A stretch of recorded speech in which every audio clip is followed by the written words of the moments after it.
Plan d'assurance qualité générale.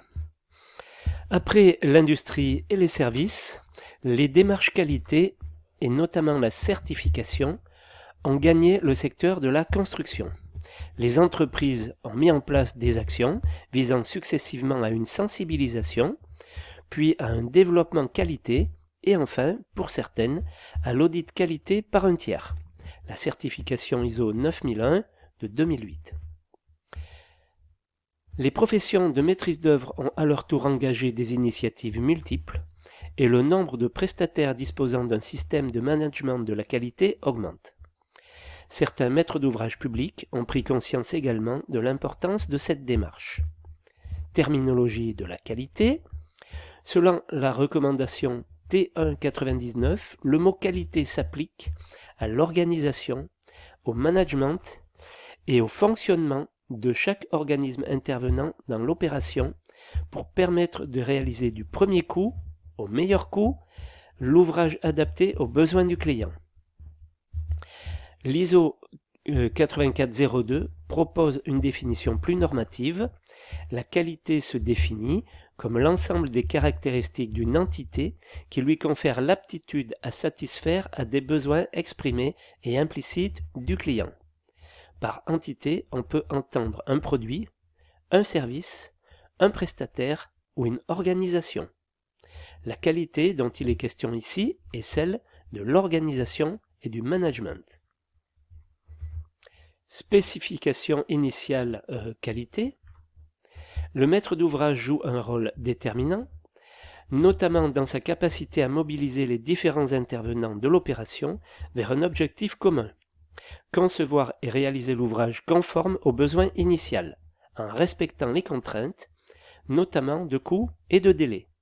Il va pour cela mettre en œuvre des spécifications initiales qualité, SIQ, dénomination conventionnelle proposée par la recommandation T2/99. Objet des spécifications initiales qualité. Les spécifications initiales qualité constituent un document qui énonce les exigences du maître d'ouvrage en matière de maîtrise de la qualité pour l'opération, annexé au programme et présenté au concepteur lors de la consultation. Il permet à ceux-ci d'intégrer ces exigences dans leur offre et dans leur plan d'assurance qualité. Contenu des spécifications initiales qualité, caractéristiques essentielles de l'opération et objectifs principaux, notamment en matière de maîtrise de la qualité. Principes d'organisation générale et de gestion de l'opération, organisation de la maîtrise d'ouvrage et identification du conducteur d'opération. Modalités de qualification, de consultation et de sélection des contractants, mécanisme d'attribution des contrats. Exigences minimales pour l'établissement des plans d'assurance qualité, PAC, des intervenants, en précisant en particulier les points d'arrêt, c'est-à-dire les points au-delà desquels le projet ne doit pas se poursuivre sans l'aval express du contrôleur externe, propre à l'entreprise, ou du contrôleur extérieur. Modalités de gestion des processus transversaux, des relations et des interfaces. Toute autre disposition de maîtrise de la qualité jugée nécessaire par le maître d'ouvrage ou résultant d'exigences légales, notamment en matière de santé et de sécurité des travailleurs ou de respect de l'environnement. Schéma organisationnel du plan d'assurance qualité, SOPAC. En phase de consultation, il est demandé aux candidats maîtres d'œuvre et entrepreneurs de réagir par rapport aux spécifications initiales qualité, de les compléter et de les amender en fonction de leur propre organisation de la qualité. Communément, les candidats présentent un schéma organisationnel du plan d'assurance qualité, le SOPAC. Une fois les prestataires et entrepreneurs retenus, la phase de préparation des études et des travaux permet aux maîtres d'œuvre et aux entrepreneurs d'établir respectivement le PAC conception, le ou les PAC exécution. L'ensemble de ces documents constitue le PAC général d'une opération. Le CCAG Travaux relaie les SOPAC. Si les documents particulier du marché le prévoit, le titulaire établit un plan d'assurance qualité du chantier décrivant les dispositions relatives à la gestion de la qualité et le porte à la connaissance du maître d'œuvre qui le vise.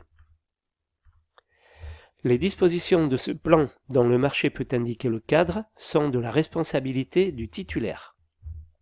Celui-ci est libre de les modifier, à l'exception de celles rendues contractuelles par le marché. La gestion de la qualité est définie à l'article 28 du CCAG Travaux, et ce, en conformité avec les mesures prévues dans les certifications ISO. Pour obtenir la qualité requise des ouvrages, le titulaire prend les dispositions en matière d'organisation, de contrôle intérieur exercé par le titulaire sur ses propres actions ou sur celles de ses sous-traitants, de traçabilité, de suivi des travaux et des résultats du contrôle intérieur, de mode de communication avec les autres acteurs du chantier. Le plan qualité peut identifier certaines phases des travaux comme des étapes sensibles. Les points critiques, étapes dont le titulaire prévient à l'avance le maître d'œuvre pour qu'il puisse y assister et en vérifier les conditions d'exécution. Les points d'arrêt, étapes dont le titulaire ne peut engager l'exécution qu'avec l'accord express du maître d'œuvre. Les résultats du contrôle intérieur sont adressés par le titulaire au maître d'œuvre. Qualité, sécurité, environnement. Le concept qualité se décline en relation avec la sécurité et l'environnement. Pour certaines opérations, il est proposé une approche qualité, sécurité, environnement. Certaines entreprises, notamment dans le secteur des travaux publics et de l'industrie routière, ont établi un document unique qui réunit le plan d'assurance qualité, le plan particulier de sécurité et de protection de la santé, le PPSPS, et le plan d'assurance de l'environnement, le PAE. Voilà donc ce que je pouvais vous dire sur la consultation des entreprises. Donc vous voyez qu'il y a de quoi faire au niveau de cette phase du déroulement d'une opération de construction.